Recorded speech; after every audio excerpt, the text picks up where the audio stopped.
The Water Minister, Tony Burke, has begun that media conference in Canberra.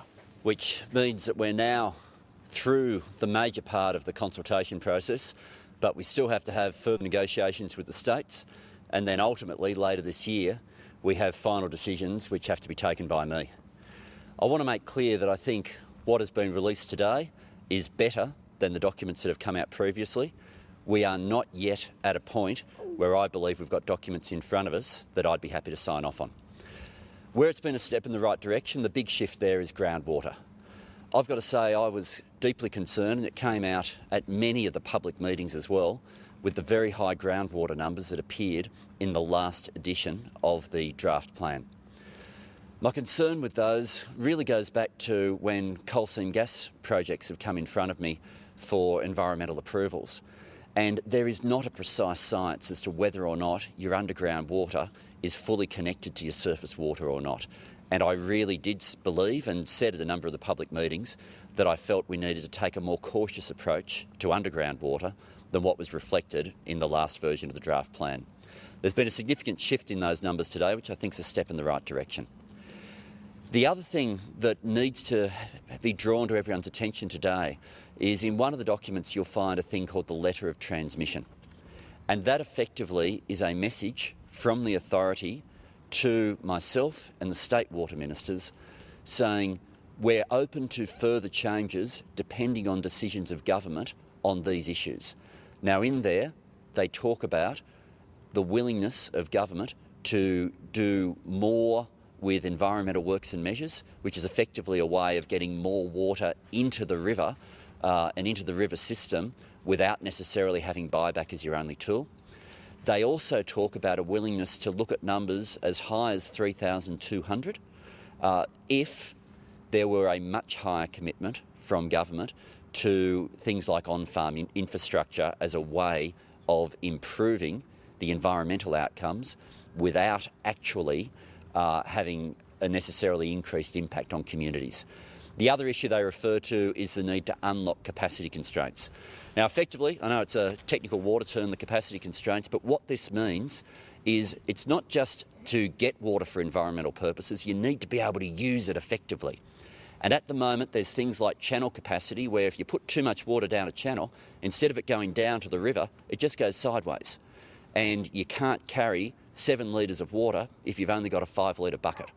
So unlocking capacity constraints is a way of trying to make sure we can actually deliver better environmental outcomes with the water that we have. And so there's a few areas there where the authority have said they're open to further changes, but there's some decisions of government that they've put back on us, and obviously having officially received it today, we're not in a position to be able to respond to those parts of it yet. But in short, it's a step in the right direction. We are closer to real water reform than we were before this version. It's not yet at a stage where I believe we've got something I could sign off on. But make no mistake, this issue has been going back and forth without finding agreement for a century, and I intend to resolve it this year. Minister Burke, does it deliver a triple bottom line outcome in its current form, you've seen? I think the classic example of the attention the authority's given to not just environmental but to social and economic outcomes is in that letter of transmission, where they say they'd only be willing to contemplate numbers like 3,200 if there was a much higher commitment to things like on-farm infrastructure. The reason they say that is because then you improve the environmental outcome without having a harsher impact on communities. So they wouldn't be saying things like that unless they were taking into account environmental, social and economic. But as we've seen with each iteration, you get one side of the debate saying social and economic's been ignored, the other side of the debate saying environment's being ignored. The authority is weighing up all of those, that's why we're at where we are, but I don't want to pretend that this is yet in a form that I'd be willing to sign off on. It's not. So if we go to a system where you have an adjustable SDL effectively that doesn't have to go back to the Parliament, what does that mean if a future coalition government were to get, a coalition was to win government? Could they just decide to slash the SDL to 2,000 gigs and that would be sufficient? What safeguards would be in place to make sure you do get a triple bottom line? Yeah, the recommendations coming from the authority talk about adjustment mechanisms. That's the concept that there's a lot of conversation going about both with the authority and with the states at the moment. And that means where you end up with a scientific judgment that that delivers any movement, rather than an ongoing political judgment. I don't think anyone wants to see a final document that is so flexible that there can be daily decisions, electorate by ministers, to change the expectations and the outcomes. We want a level of certainty with the reform, and that means that if there's a mechanism which would allow for any level of movement, it really needs to be hardwired in what the conditions of that movement would be. And certainly we want to make sure that at no point could there be a contemplation that you'd reduce the level of environmental ambition, because this reform only exists because we're trying to fix the health of the rivers. That's the starting point. That's why we're here. And you don't want that to be able to take a backward step. But if you can take further forward steps without undermining social and economic outcomes, then you should be able to go for it. You should be able to deliver that. Would that decision be in the hands of the authority? What the authority is saying... The adjustment mechanism, yes, no, it would be. But they wouldn't be willing to go down that path unless there's a few decisions of government that they put to us in that transmission letter, which we won't be responding to today. Minister, you mentioned the transmission letter and the sense that Craig Knowles is very much handing responsibility over to yourself and the states. Is there, and you mentioned the to and fro that's been going on some time now as well, is there a danger that there is more to and fro still to be had here? I mean, are the ministers actually in a position to grasp some of those outstanding issues, such as which catchments the downstream flows are going to come from and so forth? And can you give us a guarantee that there won't be more to and fro between the ministers and the authority now? Oh, look, over the next few months there will be, for sure. I'm not going to guarantee that there won't be over the next few months. Over the next few months there'll probably be little else. But that to and fro has been going on for roughly a century, and I think everyone's sick of it. I think people do recognise that there is a limit to how hard you can negotiate with a river system, and when it negotiates back very hard. We need to resolve it this year. Now, I have powers to be able to go over the top of the states. My preference is to not use them. And I'm still negotiating in good faith with them. There's some extra cards that the authority have put on the table in that letter of transmission that we now need to work through. They might help unlock some of it. They may help bring the parties closer together. But I don't think anyone believes we're going to end up at the end of this year with something where everybody's jumping up and down saying, yep, we're happy with exactly where it's landed. We won't get there, but I'm determined that we don't have the tug-of-war of the last century continuing after this year. I want us to treat the Murray-Darling Basin as a national system for the first time. And I want that locked in through the Parliament this year. The Vics have already come out and said that it's a death warrant for Victorian agriculture, and Jay Weatherall was saying yesterday that a figure in the vicinity of 2750 is untenable. Do you actually think that there is any prospect of those parties coming closer together on this? Coming closer, certainly. Hanging out together and wanting to celebrate the outcome, probably not. But coming closer together, no doubt. No doubt. There is a prospect for that. Victoria certainly, they were strong in their language, not quite as strong as your previous media conference. I saw one of the media releases use the word Armageddon, which I thought was, there's different moments when you use language that extreme, whether today's one of them is a call for others. But there's no doubt that people have a lot at stake and they will push the envelope to try to get the best possible outcome for the people they represent. That's true, but I'm in the business of getting this resolved. And to the extent that you drive money through infrastructure and environmental works and measures, to that extent you start to appease some of the concerns that have come out of the upstream states. To the extent that you can improve the environmental outcomes significantly, to that extent you get better outcomes in terms of what the South Australian Premier is talking about. And the contemplation by the authority of numbers with a 3 in front of them is something that is exactly what the South Australians have been calling for. The concept of getting there without it all being through buyback matches some of the Victorian concerns. Now, whether we can land all that or not, I don't know, but I'm open for the conversation. I want us to be working through it, and make no mistake, I am only interested in this being resolved this year. If it is to be resolved this year, you'd have to have the support of either the Coalition or the Greens. Are you having those negotiations at the moment? And at the end of the day, do you think you're going to be more likely to get Green support on this or Coalition support? I had been working on the basis that the Coalition were open to reform if it came through the independent authority. I'd been working on that basis. A number of coalition members had given strong indications of that.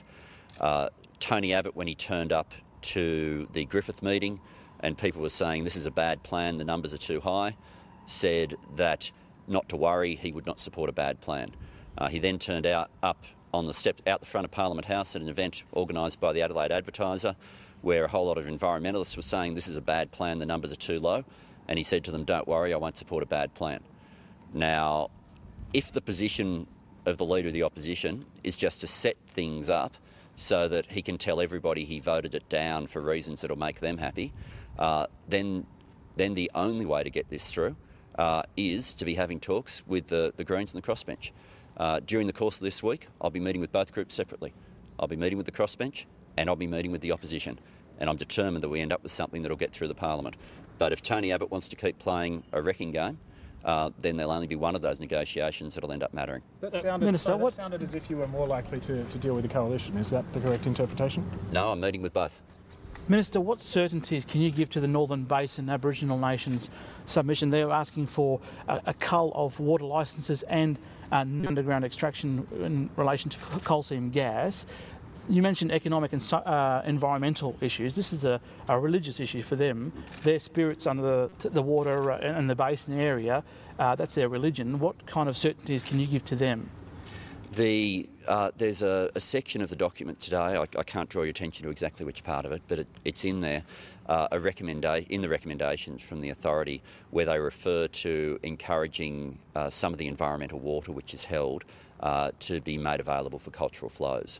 And so there is some recognition in here at the moment of that, but if the guarantee that's being sought is a total ban on extraction of groundwater and things like that, then that's not something this process is going to be able to deliver to that extent. The Act wouldn't allow me to deal with it that way, and you'd have to be seeking other reforms to be able to get that. I don't want to give a level of false hope as to how far this process can go. If it's for a complete ban on extraction of groundwater, then that's not going to be able to be delivered through this. Politics aside, you've got irrigation communities reading the report today saying, looking at the SDLs, and they haven't changed since the 20 weeks of consultations. Do they have a right to be angry? You've got people reading it from each perspective who were wanting to pull the numbers in different directions, who will be equally frustrated that the SDLs didn't shift. That's how the reactions will be. That's the nature of this issue. But you'd be hard-pressed to find any of those meetings in regional communities that didn't draw attention to their alarm at the groundwater numbers. And those groundwater numbers have shifted, and have shifted by more than 1,000 gigalitres. That is a substantial shift in the document today. But those groundwater figures were the same in the guide to the basin plan. The Irrigators Council said today they just basically, it seems to have been just a sleight of hand essentially with the changes that we've seen today. Oh no! Make no mistake. There were significant interests that wanted those numbers higher. Make no mistake about that. And I didn't make sure that I went to meeting after meeting and stand up and specifically distance myself from those groundwater numbers without me being deeply concerned about where that was heading. Look at the submissions which came in from the state governments on groundwater. You will see that there was significant support. One of the states actually asked for the numbers to be raised higher on groundwater. So, yeah, it's an easy negotiating tactic with the media for anything that's positive for your constituents, just to pocket it and claim it was always going to happen anyway. But that would be an error of judgment and a misinterpretation of what's happened over the last 6 months. Back on your original comment that this document is still not a document that you would be comfortable taking to Parliament, what's it going to take to get that document in a form where you would be comfortable taking it to Parliament? There are two things. One, in terms of certainty, people are asking whether or not we can deliver a higher level of certainty about how much will be done through infrastructure and through environmental works and measures, so that they're not just relying on a government policy, it's locked into a legal document. And I really want to explore whether that can be done.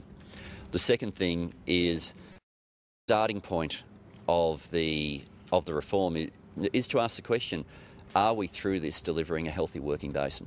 And there are some areas where the health of the basin is massively improved by the document in front of us. There's some where it still falls quite short, and a lot of that's because of the capacity constraints I referred to. The Chowla floodplain, for example, we're still very short of the targets that are there.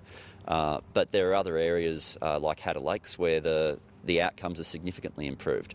In the Coorong, the outcomes are significantly improved through what's in front of us. So there are some areas where we're still falling short, and if we can improve those outcomes while at the same time providing a higher level of certainty to communities, while it might not be a brokering point that suddenly causes all the state governments to agree, I actually reckon we've got the makings of a national reform. What do you propose can be done about the capacity constraints? Oh, it depends which one you're talking about. So, for example, if your capacity constraint is the size of a channel, then you're talking about an engineering way of trying to deal with that. If your capacity constraint is how quickly are you, under river rules, allowed to release water from a dam, then it's the rules that are the constraint. If the nature of the constraint is whether or not you have easements over particular properties, then easements can be purchased. How about the Barmah Choke? Well, the Barmah Choke, you've got... You've chosen the most complex of all constraints. Yeah, no. I'm yet to see some really straightforward, simple ways of being able to significantly unlock the Barmah Choke in terms of constraints. A lot of it depends on the timing of when you run your environmental watering events. If there's enough water already flowing through the system, then you get significant additionality going through. But the timing of events works a lot there. And that's where some of this with river rules, and it's why I think it's so important to try to keep the negotiation with the states on the right footing, is they control a whole lot of the actual events that take place. And you want to make sure that you can piggyback on when they're using water to be able to get the environmental outcome. Otherwise, you can only get there with much higher volumes. So I don't want to provide an immediate engineering outcome on Barmah Choke, but certainly that is a good example of where the relationship with the states allows you to deliver a much more significant environmental outcome without massive additional volumes. Are you satisfied that the Commonwealth Environmental Water Holder actually knows what to do with all of the water that it has acquired to date and will acquire over the course of this reform? I've always had a view that the Commonwealth Environmental Water Holder cannot do it alone. Always had that view. And that's why the one part of the previous document that I came in very hard... We'll just break out of that media conference with the Water Minister, Tony Burke, there.